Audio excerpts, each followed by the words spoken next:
Yay! It's live, I think. How do I share this? Getting the thing started. I need to figure out how to share the link. This should be the link. Maybe not. Maybe that's the link to the other thing. Oh, that's how to make it. I should get better at doing this. There it is. Yay. Cool. Link to that place. And we will save it.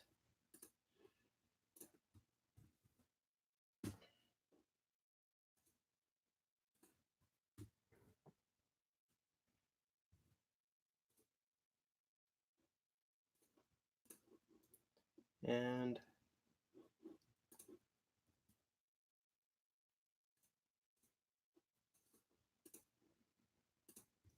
this is a thing.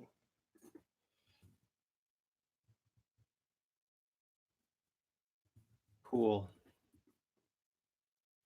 Shared, thing, done, set, cool, all the stuff. I believe it's working. And it's there. It's on the thing. It's set to the thing. And it's in all the places. So I can actually now get to recording. He said, figuring out all the formalities of this thing. Posting the final link to a place. I don't know where it is. Making sure that it posts to the right spots. It should be all of them. Cool. Yay. All right. Getting started. So we are at episode 3 of The White Vault, working on some sound effects. We have an array of things to record today. It is a full scene.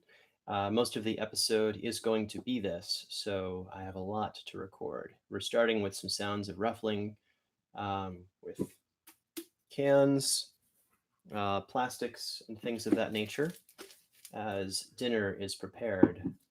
So we'll start with that. The sounds of dinner being prepared in the background. Da, da, da, da, da. Here we go. Monitoring incoming audio. And just some general rustling as dinner's being prepared by our top-notch chef.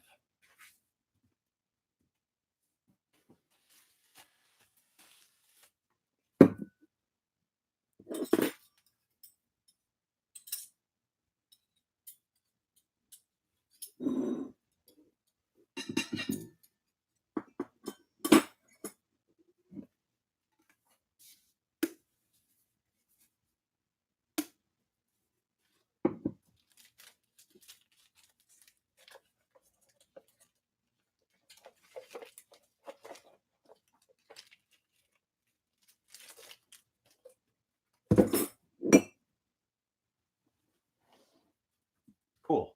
So that was part of the scene. We now have those sound effects created. That was sound effect number 1, which is the sound of rustling, plastics, and stuff, basically throughout the background of the scene. Next, we have a little bit of moving and walking for one of the main characters.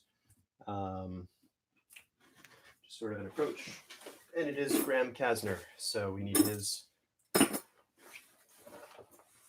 Graham Kasner coat, because that's how he rolls. Here we go.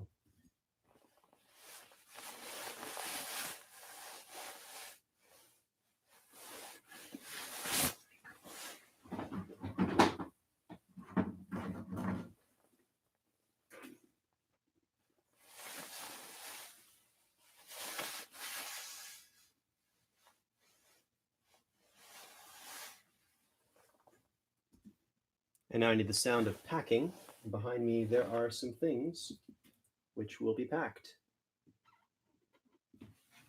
So we have some boxes, which I'll be lifting up and dropping periodically while trying to make sure that I don't bump the headset off. There we go.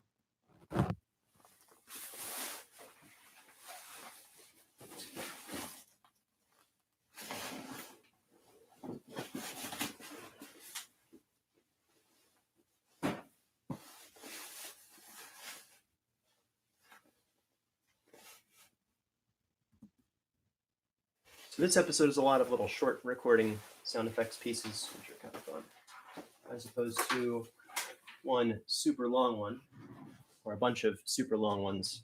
So I record in bursts of 30 seconds. And since there's not anyone in the chat room, I'm being pretty quick to just do stuff.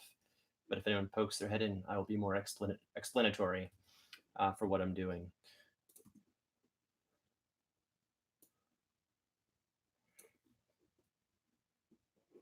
So next up, that was the sounds of packing. That's been recorded. Rustling through papers, plastic, and cans needs to be picked up. And I will actually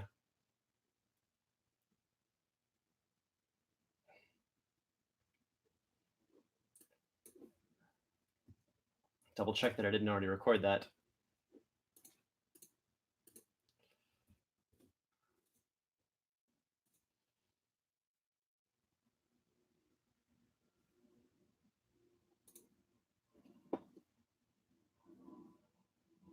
Actually, it sounds pretty good. So it doesn't sound like I need to record those parts. Oh, I need to record some Graham moving stuff. Now, as funny as this sounds, I do a thing called musical typing. So I'm going to close the computer up just so can you almost see? No, I can't do it or else it'll close the computer. I am essentially typing on my keyboard as the footsteps go. I'll do an over exaggerated motion so you guys can sort of see that. We'll see Graham walking as I forget to put on the musical typing app. Here we go.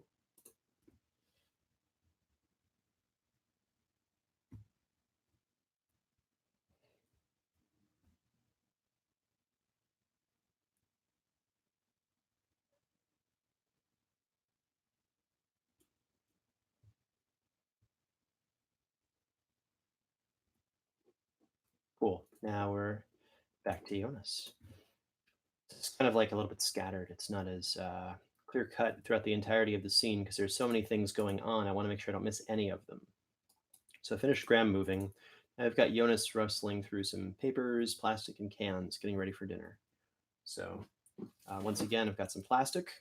I've got some other stuff, and we'll get that started. Wow, this smells delicious when you're really hungry. Here we go. I have to hit the arm button. That would help. All right. Oh, wow. I recorded a bunch of extra stuff that I didn't need because I forgot to disarm one of the tracks.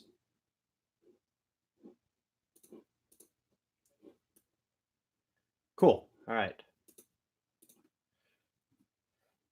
And here we go.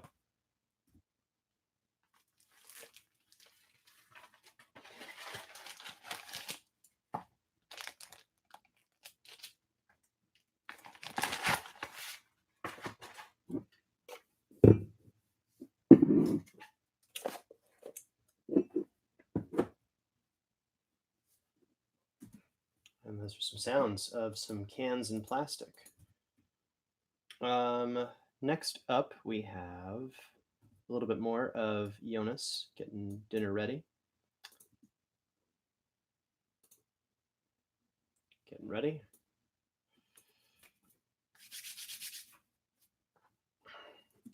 And I'm going to get the sounds of the hands moving because people get excited and kind of that sound going. Here we go.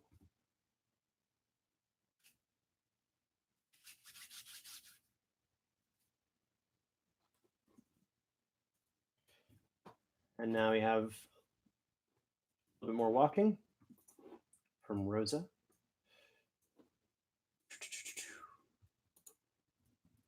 So it's musical typing again. I'm going to push a few buttons.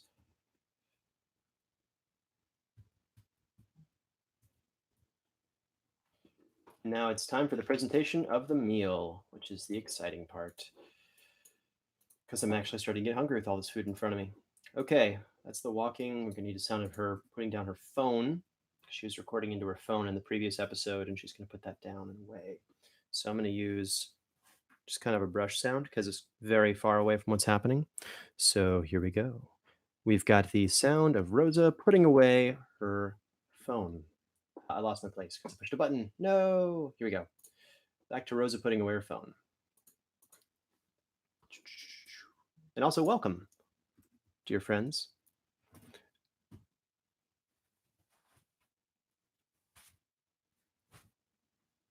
It was really soft. I couldn't even hear it. Yeah, okay. So that's going to be a very quiet sound. But it is audible and it sounds really good in place. So when you hear her putting her phone away, it'll actually sound like her putting her phone away and it'll be kind of muffled. Like it, when you actually put your actual phone in your actual pocket, it doesn't make a whole lot of noise, but you still should hear something because in audio, bombs always beep, dogs always bark. You can't have like a quiet two people being in a room being perfectly quiet, or you have no idea that there are other people in the room besides the microphone. So that's an important element. So next up, we're going to have the sound of cans of beans.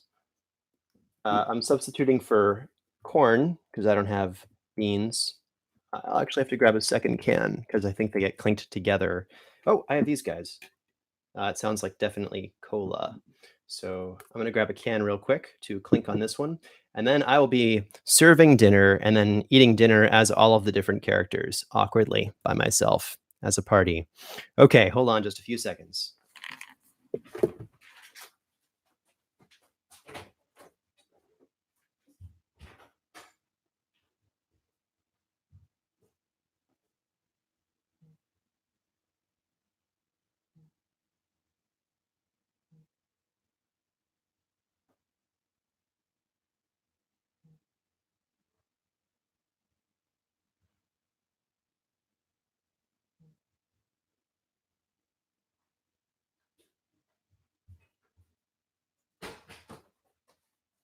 Oops.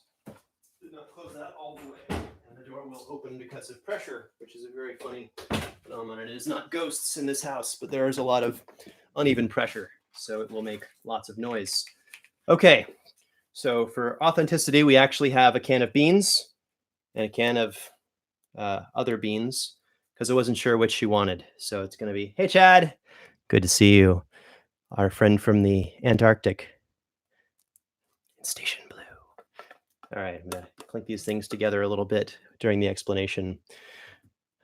Absolutely. Take as many notes as you like. If you have questions, also pop them in. So what's happening right now, Jonas is serving dinner, and there's a process to him serving dinner. So I'm getting some of the clinking sounds.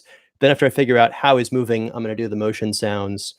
Jonas, you can definitely hear him when he's moving because he's kind of a bigger guy in my head auditorily.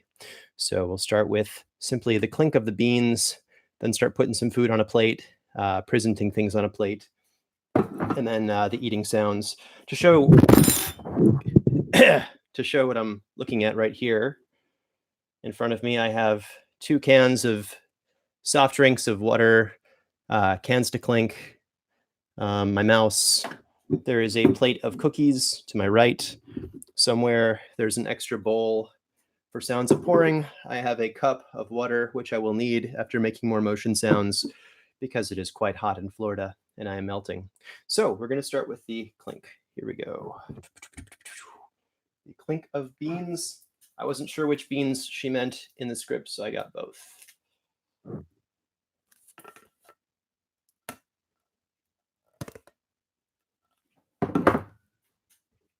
Actually, I liked the sound of the beans hitting the table better than the actual clinking because the clinking felt too over the top. So the sound of the beans actually touching the table that I just put them on was better than my attempt at making a sound of. Yeah. I wish I could patch the audio through, but it would certainly spoil the episode, and I don't have the ability to do that. But it sounds much better with the beans physically touching the table than them clinking together, the sounds of the cans. Odd as that would seem, it just seems more like an actual bean sound. I'm trying not to go too over the top in our silly sound effect going like, when someone pulls out a shovel, it doesn't go shing. Though in Our Fair City, which is a comedy, that definitely does happen and it's awesome and well done. All right, so they talk about the food. Wasn't disgusting. large bag of frozen peas, and this is supposed to be a piece of chocolate. So I have with me some chocolate on a plate. I'm gonna drop the chocolate on the plate very, very lightly. Actually, I'll put the plate down because I think he wouldn't touch the chocolate that they're about to eat. That would be disgusting and unsanitary. So I'm going to put this plate down on the table, and that should be a good sound. Because again, I'm trying not to go too over the top with these. Also going to reposition the microphone. Not sure if I can get this to be visible. The mic is right here. It is now facing the table, but I need it to be a little bit further away. So I'm going to pop it up and position it delicately on this microphone stand, which for today, the part of the microphone stand is a printer. So it's on a printer balancing here, and the plate is right here. Here we go. Hitting record.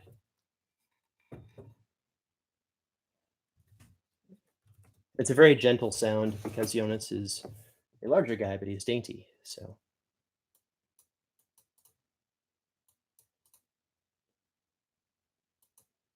cool, done. That was it. That was the sound of chocolate on a plate. And now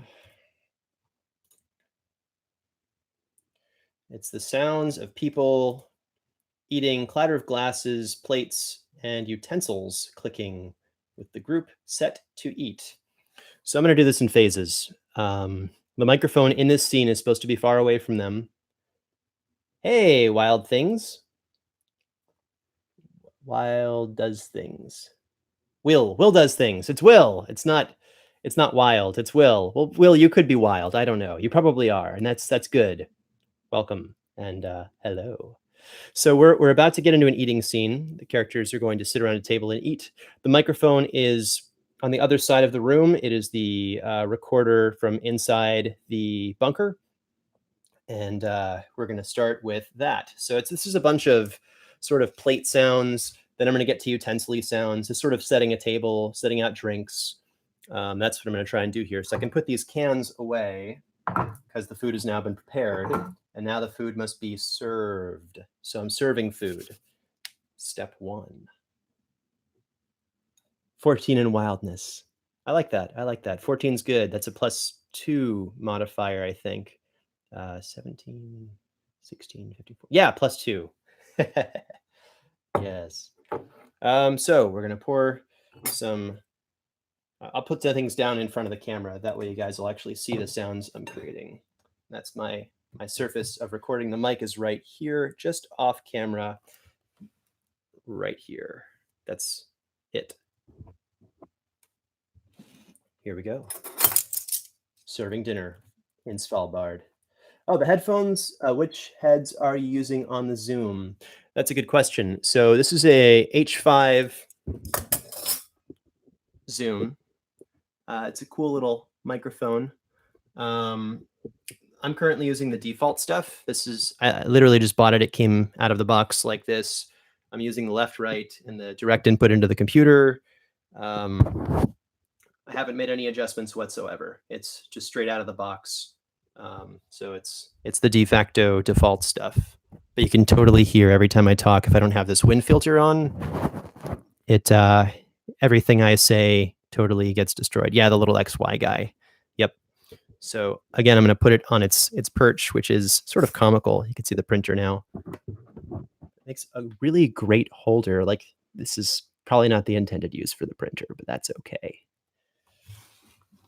I didn't bring a mic stand. I sort of went to Florida unexpectedly. So I'm doing a bunch of exciting stuff. Okay, so here we are. We're about to, and also feel free to ask as many questions as you like, and I'll take the time to answer them. Here we go for the place setting, not the eating, just the place setting. Those are two separate things we're going to do here. So layer 1, track 17, motion sounds, SFX. Also, if you do ever edit stuff and you have someone else do the editing or mixing, I label all my sound effects tracks with the letters SFX before them. And then all the characters usually have char, and then all the background, like, the sounds of the room tones, I'll label as ambience or AMB, just to make it easier for batching everything together in post if you're not the one personally doing the mixing or editing, or even if you are, it's really helpful for grouping purposes because you can see that, oh, this sound effect is in the wrong spot. Ha ha ha ha ha ha. Ha. Okay, back to it. Here we go. So we're going to set the table in Svalbard.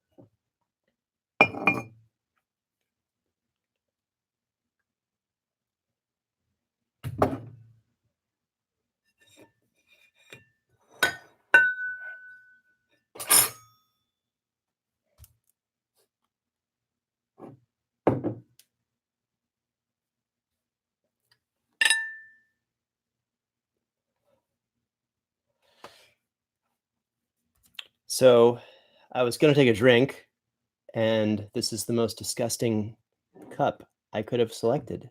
I can't drink this water. It's got like hairs and dust follicles and anyway, I'm going to continue the scene. I just had to stop a moment to explain why I'm so confused. We have a couple more seconds of clanking sounds, basic clanking sounds, not fine-tuned clanking sounds, just kind of stuff on the table.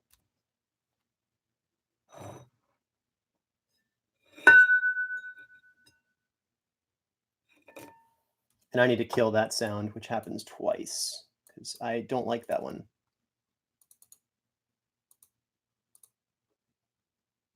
Yeah, I don't like repetitive sounds, so I just deleted that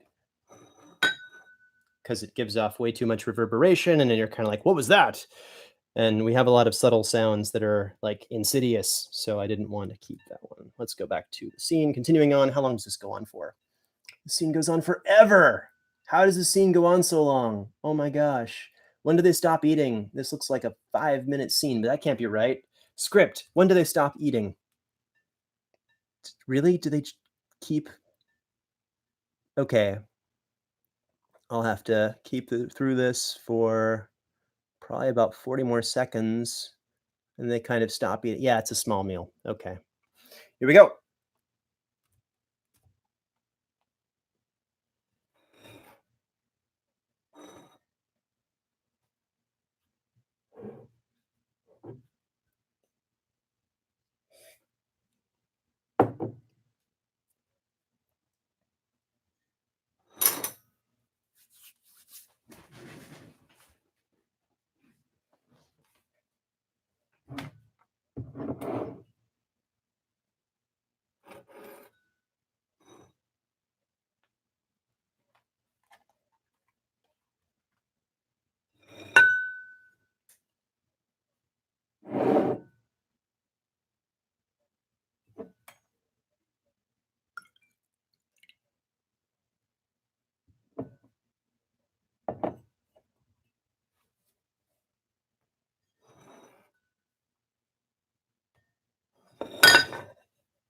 All right, that's it. That's the meeting. We're done. I don't show any additional notes of them consuming food for any time beyond the one I just hit, which is good. So that was a good, nice long. Yes. So I'm actually listening to the scene in my headphones as I'm going along so I can hear the action. I would love to patch you guys in, but that's like super spoilers. Caitlin would murder me. You would actually find my body along with the teeth that I'm actually starting to collect from the human teeth that I'm collecting for sound effects purposes. You would find all of mine among them. So I'm listening to the scene as it goes, and yes, as it progresses, I am trying to adjust the sound effects and make it sound spiffy. There was a sound at the end where you saw me cringe. The that ding sound where it sort of reverberates for too long because it's a bowl, and bowls love to reverberate, as you can hear every time I do that. So that was my cringe. Now I need the disgusting sounds. So I need to actually eat and drink, which I apologize to you guys. You'll have to watch me eat and drink in a very messy way. So it sounds like someone is eating and sounds like a team of people is eating. Oh, teeth? Where am I getting them? So Caitlin had her wisdom teeth pulled. That's 2 of them. Out of the 4, I got to keep 2. They were the 2 of them were just covered in, like, fleshy bits and really gross.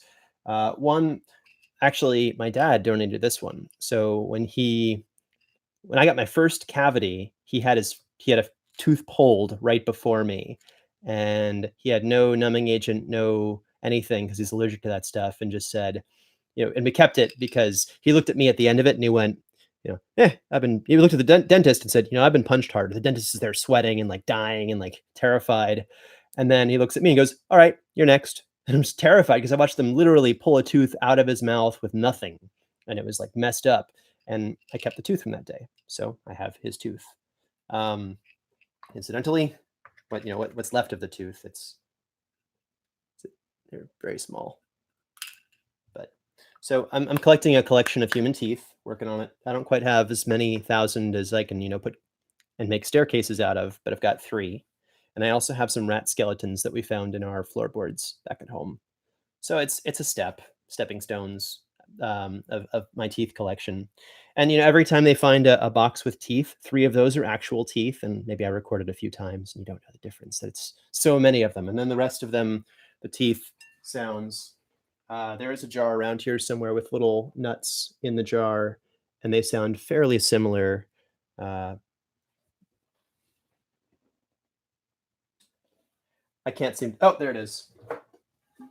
The coffee can with the heart from last week with these little coconut nuts. They're kind of furry, and they go in there, and they sound like a jar, uh, a jar filled with teeth and a little heart. So, and the heart is a piece of foam, which has kind of a give texture, squishy foam. So, next up is the sounds of eating, like I mentioned before. The most disgusting food I have to try and make this not sound like it's a fun meal are pieces of tofurkey. I'm vegan, so I don't eat meat, or else that would be awesome. And I have some yogurt. So I'm going to quickly eat some of each while recording the sounds. We're going to start the scene at the same part, which is so this is approximately 2 minutes of audio. The team is eating during the 2 minutes. I'm switching to a new track. This is now track 2, SFX Motion Sounds number 2. Is there a screen share button? I don't know. I guess you wouldn't want to see the screen share while the sound effects are being recording. Anyway, here we go. I can't have the sound of this opening because they specifically implicitly say they're out of yogurt and they would love some. So, oh my God, this is not a flavor I like.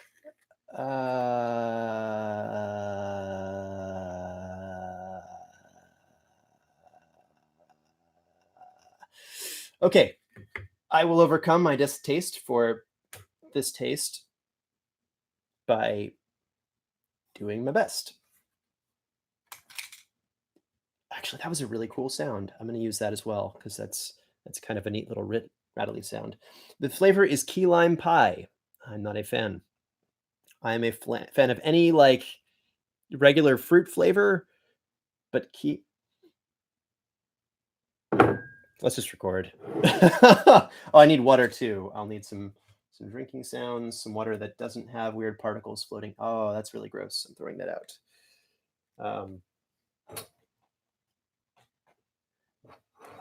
I'll be right back with some more water, which I will certainly need for this disgustingness. Okay.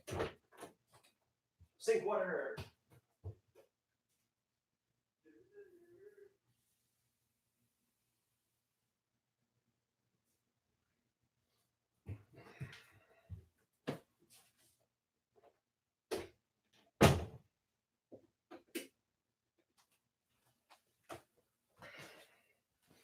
All right, this feels more like Svalbard now with the eternal night. So we have some sink water here, which I will drink directly from the cup there because these cups are really gross. I don't know that I would feel comfortable drinking from them. Key lime pie, sink water, and tofurkey, and a little bit of chocolate. Here we go. 2 minutes of this. I need a spoon so I don't make too much noise with the spoon. I'm gonna use the would this sound like?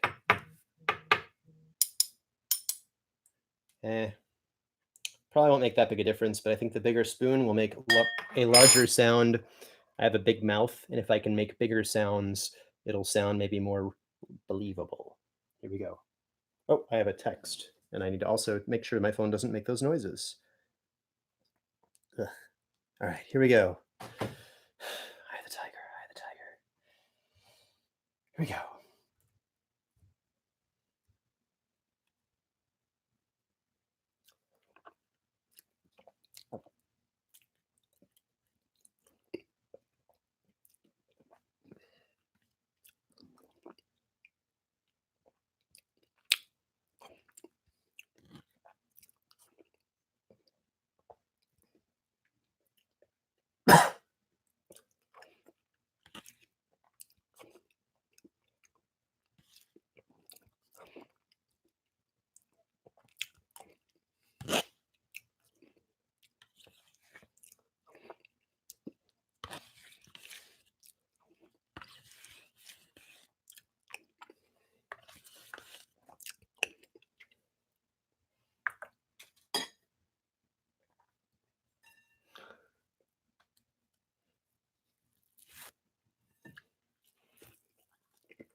Okay, the tofurkey was freezer burned. The key lime pie was less than desirable, but we got some good sound effects. The little mouth sounds that I found that were most effective for this scene. Whoops, I lost my tooth. There we go, tooth back. The best mouth sounds for this so far that I could hear were when you open your mouth to eat. As you're pulling the spoon out, that was the most effective sounds for creating edibility things. I'm supposed to be eating apparently beans, as I just recently remembered. I didn't want to open up a can of beans, so yogurt sounds similar to beans, similar enough. The only sound effect that I have to erase is I went like that, and it caught the lid and made a grating sound.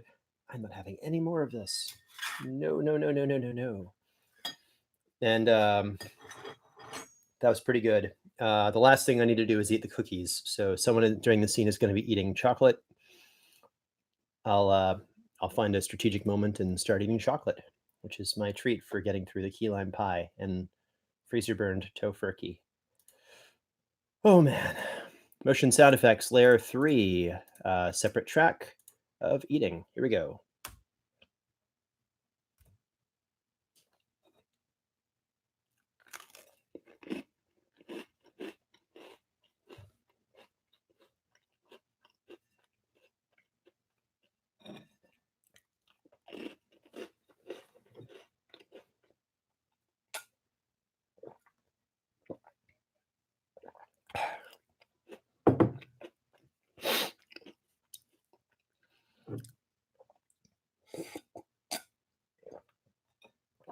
Yeah. Okay. So one thing to note, that slurp, the sloshing sound, that sound is is one that really disgusts people. So I will always erase those immediately because mouth noises in particular unnerve listeners. Certain people I know have had mouth noises infamously mar episodes of their show because some people just can't handle the sound of eating that close to a microphone. So if there's like a sound, always try and erase it.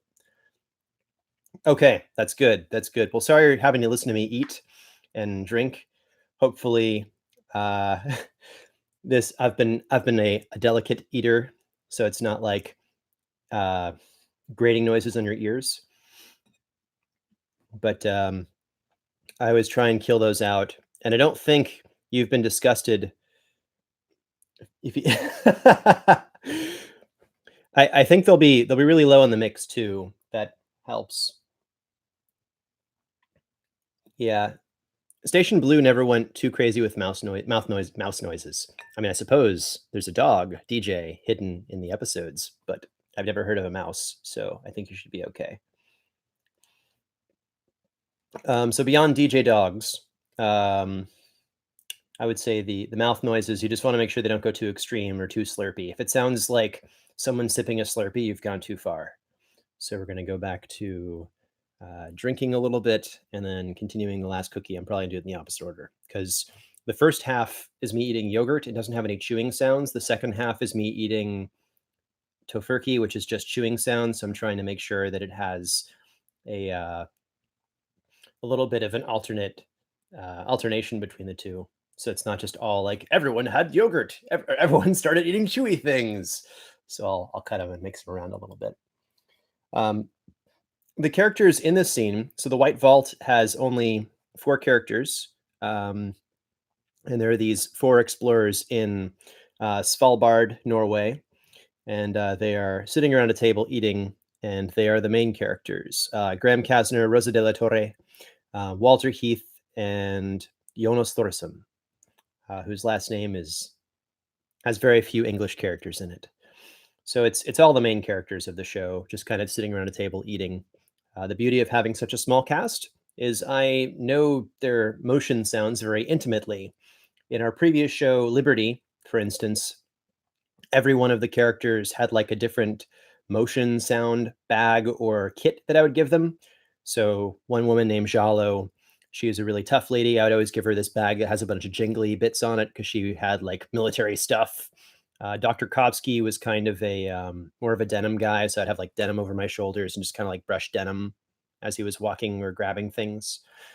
But no jingly sounds because he's a doctor, and if you have dangly bits while you're a doctor, that's a bad thing. So each character has a different sound effect, sort of clothing thing sometimes. For the White Vault, since there's only 5 characters, now currently 4 in this scene, we have, I use typically 1 coat for all the outside coats, and then a secondary type of coat for indoor coats, and then a tertiary type of coat for just sort of inside around. I'll use like a shirt because those sounds are universal, and you can't tell if this is a fleece jacket moving versus a t-shirt to some degree. Most people won't. They'll just say, "Oh, it's a sound of motion," but you'll definitely hear the crinkling of one of those raincoats back there, those foul weather gear coats, which you can see in bright yellow behind me. You can hear them. Uh, there's one in particular. You can hear it from like 20 feet away anytime you move at all. It's like walking through snow. It's just so. Finishing up this real quick. The secret ending for the dog noises. Here we go. A little bit more chewing, then some drinking, because I want to have the drinking at the end of the scene as well. I think I have another minute and 24 seconds of both.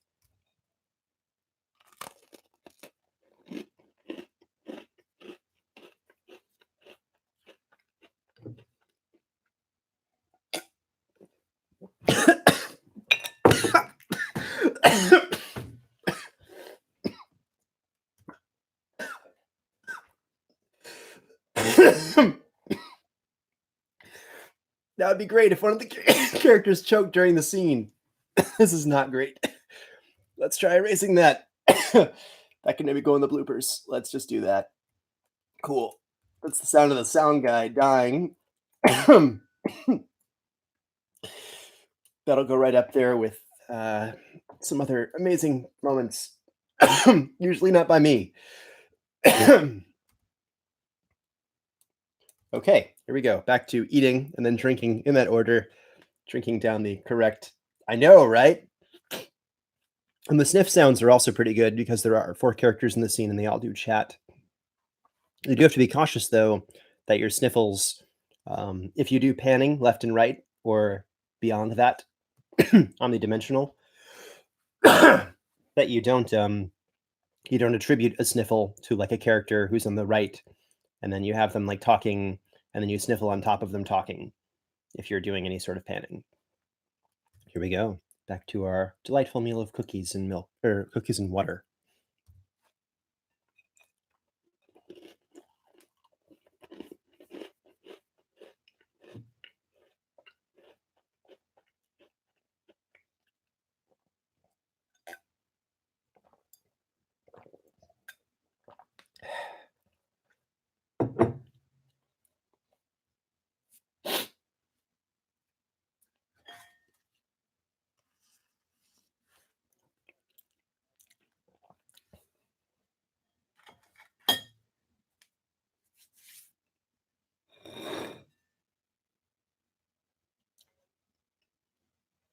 Got it. Okay. I know Travis dies on YouTube. You can see it here for free, live. All right. Now that we have had them eat and we've had them kind of clear their table, one of the characters moves away and does his own thing. Now we need the motion sounds, because I know what they're eating. I know what the pacing of the eating is, except for the part where I get choked up because I drank and it went down the wrong pipe, which is not going to be in the final recording. So I know what that all sounds like. I've done the clickety clinks, I believe, enough of those. They're actually rather audible throughout the scene. I should have kept that belch. That was perfect. I should have held that in. Anyway, they wouldn't have a belch. They didn't have enough to eat. So I'm going to now record some motion sounds. This is the part that's not fun in Florida because it's really hot. Hopefully I'm close enough to the microphone. And I'm going to record the jacket sounds. They're inside, so it's not going to be like super crazy, ultra loud jackets, but they do have things that make noise because they're cold and it's not very fun. And that's what they're up to. So the Graham Kasner jacket goes on. Now we feel like we're really in Svalbard.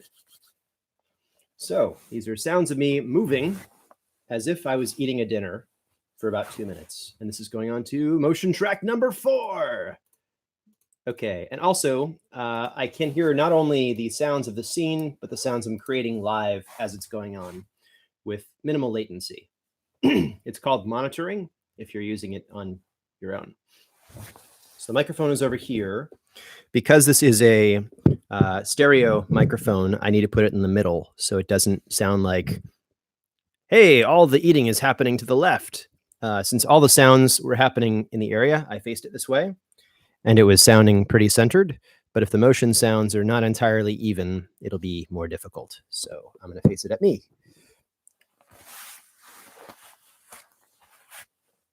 Cool. I have to focus my motion sounds toward the middle so I don't hit too much to one side or the other. We'll keep it stereo. Starting from the scene, we have approximately 2 minutes of motion sounds, and I will go all the way throughout. I don't want a chair because the chair is louder than the motion sounds I'm creating, and you'll hear that moving. I think I have a sword and some rope under there. I just won't fiddle with any of that. Some ice cleats and an axe. So I will not mess with any of that stuff. I will simply make sounds from this jacket for approximately 2 minutes. And here we go.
Got it.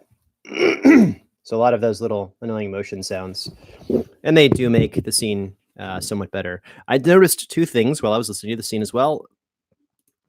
There was a cough that I did, which was great, but it was at a bad time, which I need to move to be later.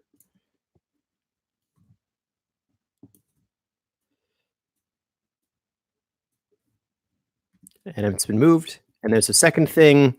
There's an awkward gap in the conversation, which could be. Oh my God, there's like a 2-second gap in the conversation. So I need to find why I left the 2-second gap.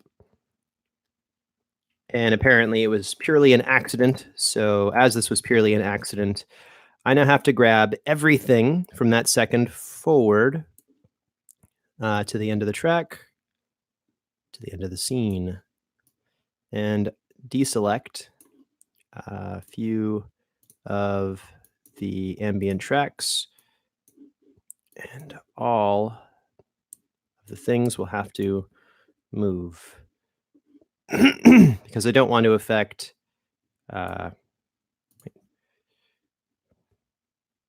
everything. All right, so at 54:30, there is a sound that messes up everything I do from that moment forward if I'm not careful. Cool. So I need to close the gap of 2 seconds. Sorry, this is really boring. It's just mission critical that I fix this immediately.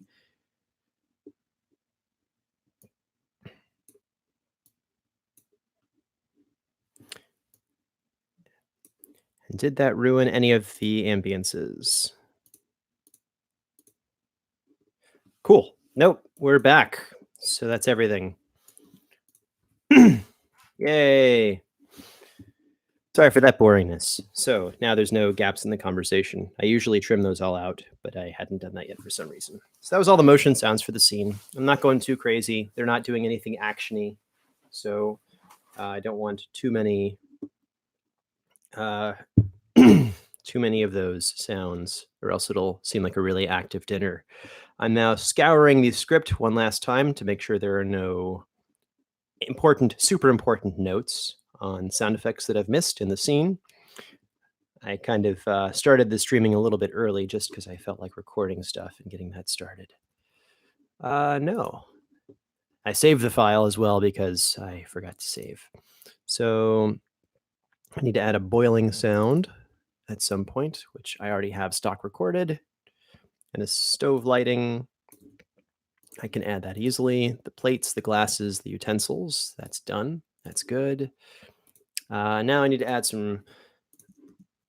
So now I have a decision to make. Where are they eating? This could be right up on the microphone. This could be across the room from the microphone. In my head, for simplicity's sake.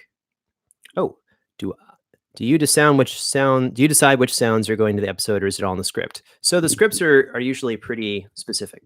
I'm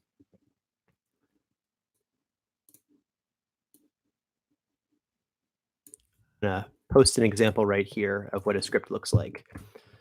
So you'll see notes like pause, slide of a chair, sounds of eating, things of that nature. And it's usually fairly specific. And I'll get stuff like that. And it all makes sense. Now, just because it's in the script doesn't mean that it has to be there at that exact moment if it's inorganic. For instance, the actor maybe stresses during a part of the sentence that's not exactly where it was indicated. So they'll go like, instead of being like, oh, let me get that, oh, let me get that. So I'll move it just a little bit to make that fit. Also, similarly with the sound effects, just because it's not written there doesn't mean it shouldn't be there. A lot of the things that I add, the coughs, the sniffles, the cracking of knuckles, the motion sounds, they're not in the script at all. It's just stuff that needs to be present to create a realistic scene.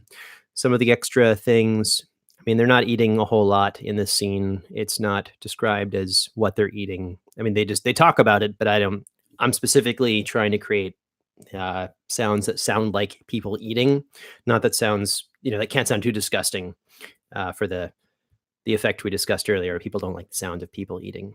And it doesn't say they're pouring or drinking anything, but I suspect they would be drinking something, even if it were just water, given my knowledge of the script and the scene and all that stuff. So I do have an idea of what should go there, but I also like to add stuff. For instance, I'm about to actually do that. There's a moment where we're about to do exactly this. Pause, slide of a chair, click. This is Walter Heath at Outpost Freestead. I'm going to add a little tap to the microphone because I feel like that would be appropriate. Just to kind of double check that it's on. So slide of the chair. Right before he starts talking, I'm going to tap the microphone. But if I do that while the microphone is touching something, it's going to make some noise. As you can hear the bottom, you can hear the microphone touching the table, which is not a good sound. We don't want that sound. The mic is built into a giant table, so that wouldn't be a realistic one. So I'm going to lift it up, try not to disconnect it, and I'm just going to tap it like that. But it needs to sound much louder. So here we go. And it has to happen in a 2-second gap before he starts speaking and after the chair has slid. I don't know where I recorded that because I forgot to arm a channel. Okay, found it. So it's now in a spot. Found that it was recorded on Sound Effects Layer 4, overlapping the other sound effects I just did. So I put it somewhere else, and it sounded a little bit too heavy. It sounded like someone smacking a microphone with a hammer. So I'm going to have to be a little bit more gentle. So I am going to grab a shirt because shirts give nice muffly sounds. So we'll muffle. And I'll have to use an edge of the shirt so it doesn't have the pull away sound of the shirt being pulled away from the texture on the filter, the pop filter.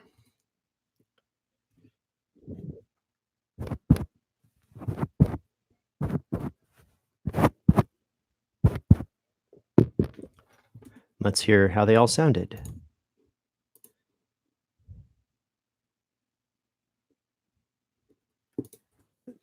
The last one was the best sounding. I'm not sure why. Sometimes it just hits the microphone a little bit better. Other times pulled this since it's not stationary. It pulled them a little bit too much.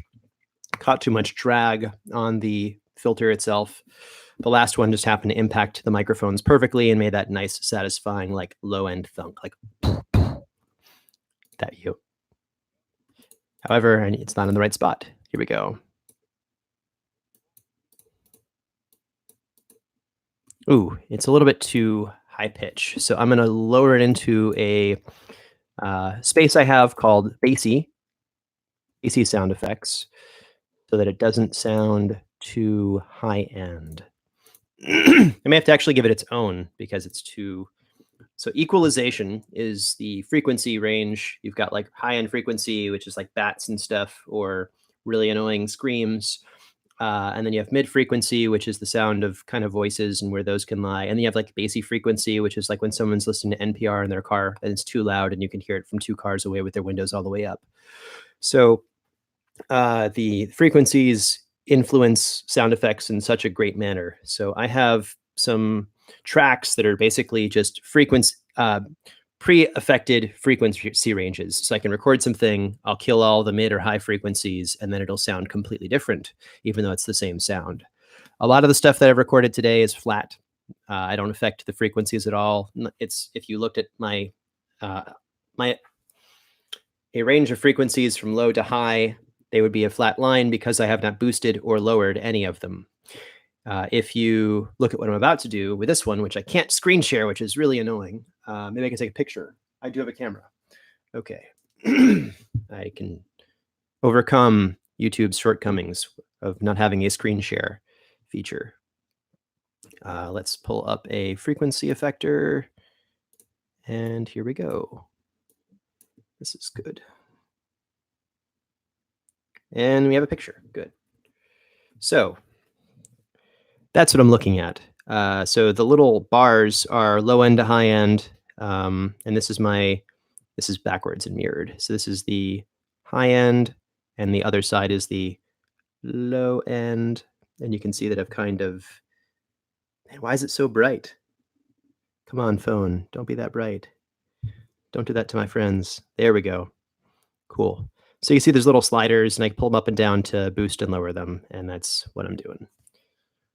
When I talk about equalization, and it's not that scary, it looks really scary, but as you do it manually, and you just kind of like, does this sound right? Does it sound weird? And then you kind of affect a few other ones, and eventually you'll hear something that sounds really good. A really like this is a death secret. You guys can't tell anyone this. So Lonnie, who records Rosa de la Torre, her microphone is really tough to work with, and I would never tell her this. But I have an equalization patch and like a few settings that I use specifically that they took me hours to make just for her, just to try and find the perfect thing. And anytime I get any file from her ever, I always put it through the Lonnie filter, and it sounds good. But if you didn't put it through that, actually, it's a good question. What does she use? This might be on her website. Give me a second. Audiogods.com. Microphone. Noises. That was weird. Testing, directing, mic, sound effects. It doesn't say what microphone she uses. She's not one of those gearheads, so it's probably not something super incredible. But it's definitely not low end. It's probably like a $200 or $300 microphone. But like every one of the actors who I've worked with has a different filter setting for the white vault. Not because they're bad, not because their mics are bad. We weren't using the same microphones in season 1. And yeah, I checked. She didn't have it on her site, unfortunately. But I can maybe find out. I'll ask her one day, casually, not trying to make it too obvious that I know. So, yeah, I would say I'm not sure what microphone she has. The entire White Vault cast uses these really delightful Rode NK5s. We got them as a sponsorship so that our sound could be unified, and everyone kind of has this really great level of quality for season 2, which is higher. The exceptions to this, of course, are David Alt, who has probably a better microphone than all of us combined, and Peter Lewis, because they do this professionally for the No Sleep podcast and have for a very long time. But our settings are basically all the same now, but we have EQ and reverb patches that I use for everybody to try and get them to sound like they're in the same room. And it's something more podcasts could do, but it is a bit of extra work. But it's very gratifying. And once you figure out what you're doing, you can save the settings, and then every time you get a recording from that actor, or actress, you can do that stuff. Oh, totally. And equalization isn't that scary. It's just fiddling and like getting used to it. I have no formal training in that stuff. It's not like a big deal. It doesn't take hours. It shouldn't take hours unless you're really a perfectionist, like some crazy people. But just to get a dramatic difference in sound, you can spend about 3 minutes per actor once, and then just hit the save button on the settings folder, and then you should be able to recreate that. Save it as their name, maybe, or something. So like Lonnie has her filter. Jonas, with his old microphone, as he recorded underneath a blanket, had like a separate filter just for him, where I'd actually have to add reverb because the other characters didn't have immaculate reverb. So everyone had just a little bit of reverb. And Jonas was too good. His microphone quality was too good, so I had to dirty it up a little bit. Things like that. So it's to try and get a unified sound on everyone, so one person doesn't sound too good or too bad. And that's really what you're trying to achieve, is homeostasis. And yeah, there's not a huge difference between a $5,000 microphone and a $500 microphone. It's very subtle. It just, as long as you have the right microphone for the job, you're okay. And if you pass the $300 mark, you're probably, you're good enough for the big leagues. You're probably fine. Not that you're asking that, but free unsolicited advice. So through the magic of EQ, we're trying to make this sound effect not sound like someone is banging on a door, which is where it currently is. I'm going to see if I can do that right now. Create a new track. And I'm going to edit the EQ on this guy really quickly. I have an idea. If I click the camera button and I flip it. Does this work? Oh, snap. This might just do it. Yes. I think this is working. Okay. So I'm going to drop a bunch of the high end rather. This is the sound effect right here. This is the different frequency range. This is low. Still sounds a little bit too mid heavy. Yeah. Okay. The sound effect just wasn't good. I didn't do a good recording of the sound. So I'll have to re-record that tap sound because it's too heavy. It sounds like someone banging in a door and about to break it in or something. So we're just gonna do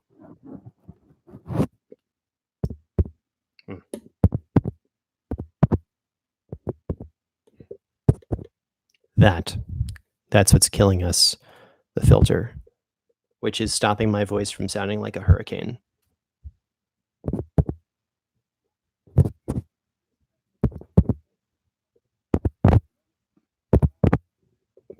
Let's see how those sound.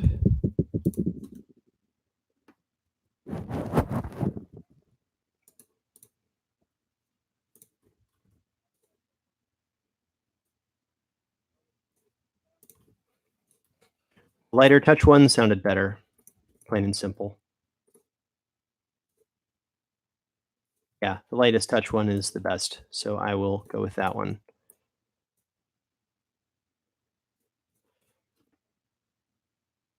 Cool. All right, that is that sound effect. Are there any other sounds for the scene? Just a bunch of talking.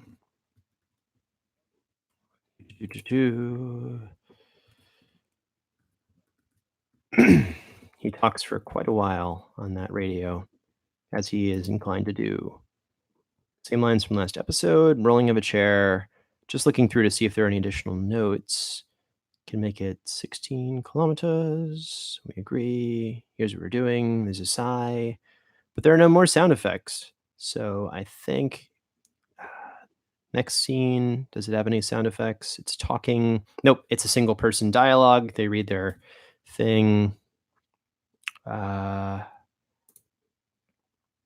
Just a little bit of motion sounds, but I haven't edited the scene yet, so that's more to do.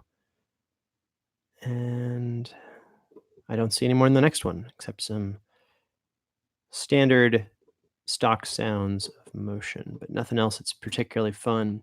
So if you guys have any other questions, I'm happy to answer them. Otherwise, I'll probably be buggering off to just edit audio together, as I'm inclined to do, and not record too many additional sound effects.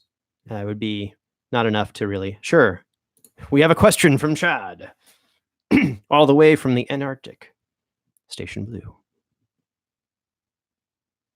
In a moment, we'll let him load his question. Their question. There? Yes, I think that is the proper pronoun. Is it important to record sounds in the same room? The short answer is no. No, it is not. A room, so long as a room is damp or sounds good, you're good. I have somewhere on, not my phone, but on a camera and also my computer, which I can't show you, sound effects I recorded in the field with this handy dandy H5. Actually, it was with an H4. No, I'm lying again. It was an actual physical camera, a video camera. And I used a video camera to record the sound of us walking through the snow while we were in Iceland, because we don't have snow in Florida, and we lived in Florida at the time. So I recorded a bunch of the walking through snow with cleats, ice cleats, out there, which we use in all the episodes that we have snow walking. So that's a thing that we recorded there, and I'm obviously recording sounds here. Now, that being said, you will have to equalize them or affect them in some way so they will sound like they're in the same place, or add reverb or remove reverb, or do things. You can do things that are very simple, mostly just reverb and equalization are kind of the two easiest things to understand. And if you can do that, you can make them all sound like they are in the same room, though you don't have to. And there are websites like Freesound, which I'm going to visit today. No doubt, certainly, to get like a door knocking question. Tales from the Tower, your walking noises are amazing. Do you use a program for that, or Is that you walking? So it's a combination. I'm not sure which episode specifically, but I think you're listening to. I saw a tweet, and you tweeted something like it was the one written by Pacific, which I'm pretty sure is the one with Christy Luce, the woman, um, and she's underground in a cave. And that one's a mix. It's a grab bag. So I cheat. I use real sound effects, and I also use a program called Edward. Edward Audio. Edward Audio. What are they from? Tovu Sound. Here we go. And it's Edward Audio. I'm going to put a link in the thing. They gave us a sponsorship for Fool and Scholar Productions. They are amazing. And they have a product, which I'm about to link to, called the Edward Ultimate Suite. And it's by Tovu Sound. It's one guy. And basically, me typing on a keyboard is the sounds of, here's the better link. Sounds of them walking.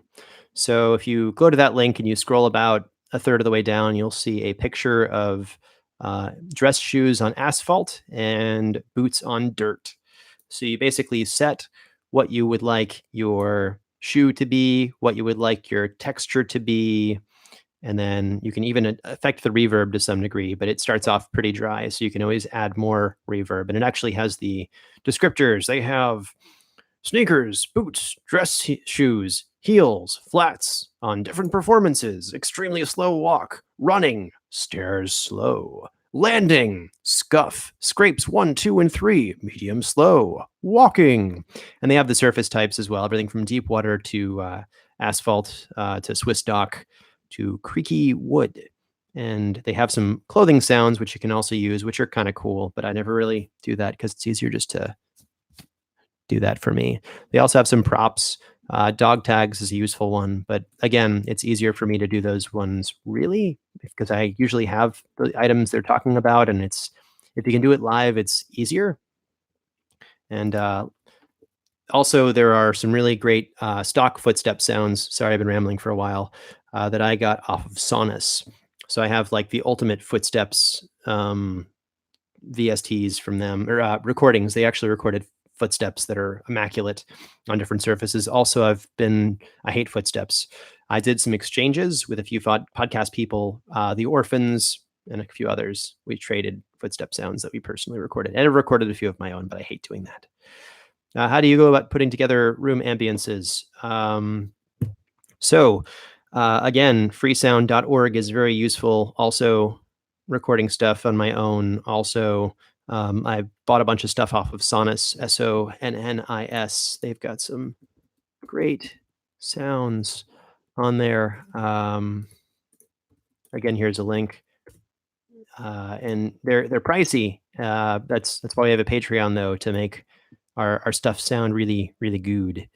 And it is mind-blowing when you discover that you don't actually have to make all of the sounds. Like if your whole podcast is the car podcast that takes place in a ATV 1964 DC 0024 Mark II 3 ferret tank. They have recordings of those, and you can just download it for like $150. All the sounds you would ever need for that tank, they've got it. And your show is now done for $150. You don't have to go out and record a single thing because it's probably a lot cheaper than buying or renting a tank of that caliber.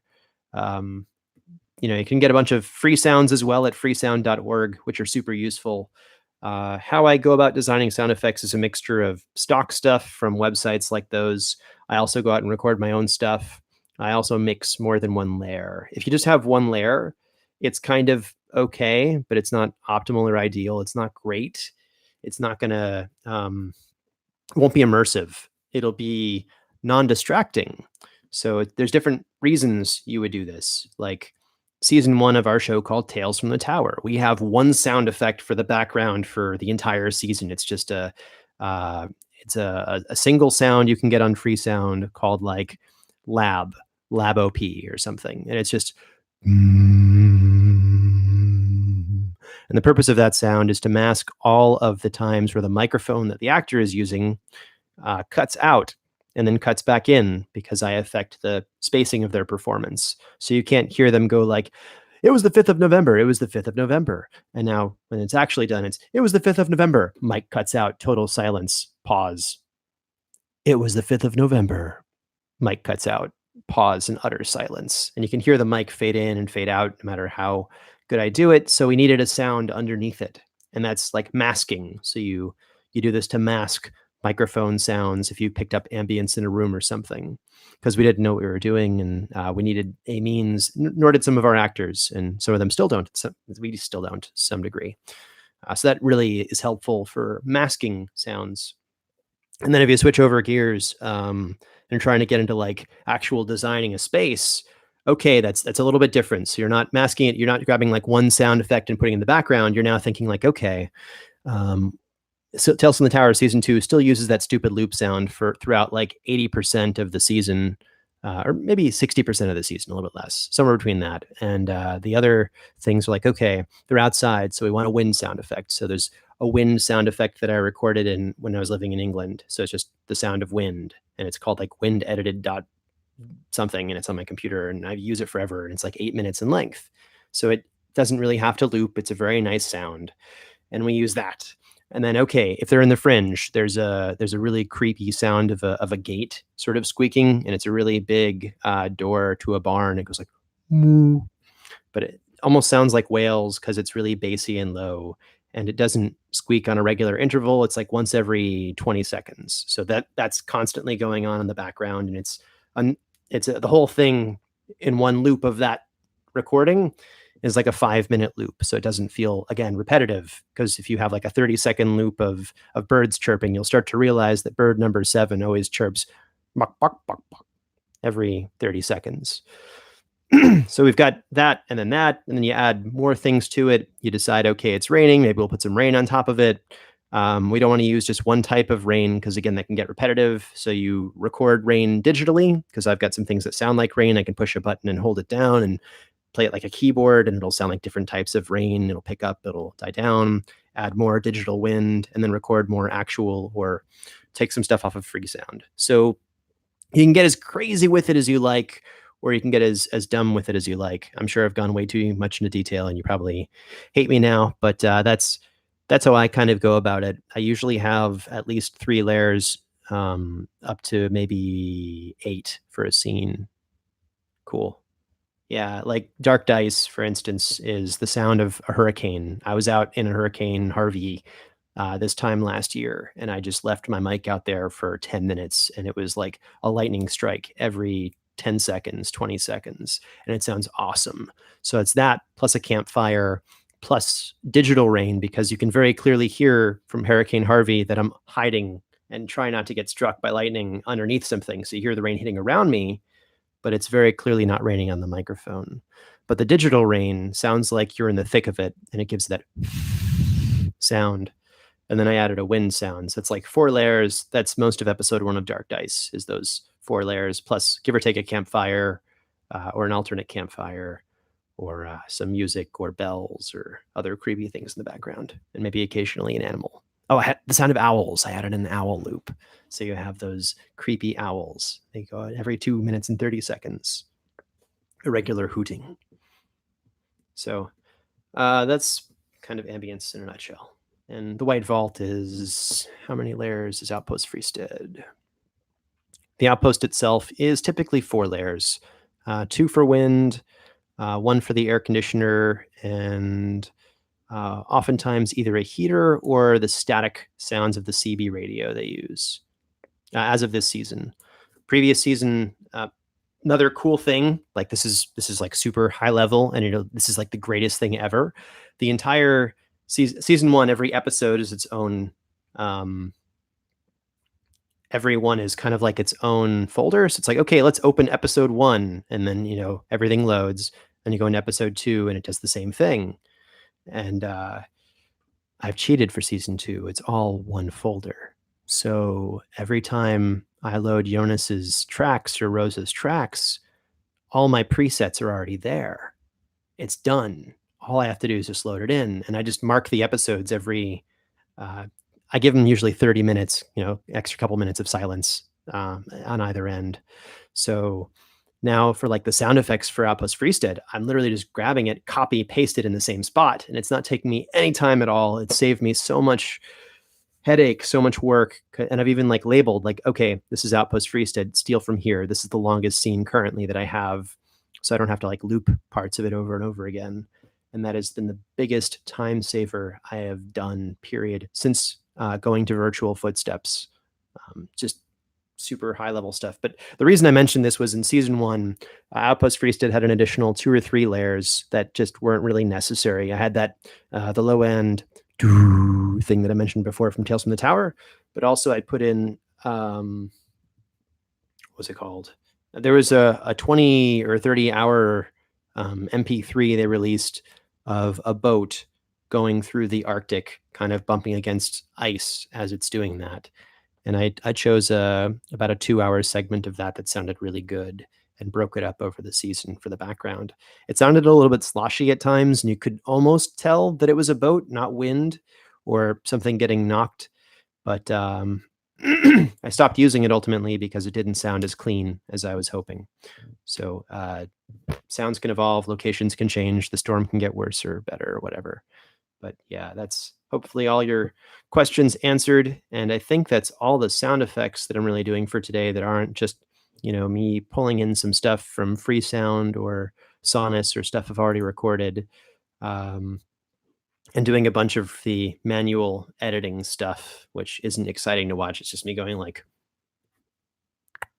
stuff. But it's been awesome, and I appreciate having you guys here. I hope you guys have had some fun, and we've consumed some disgusting food together today.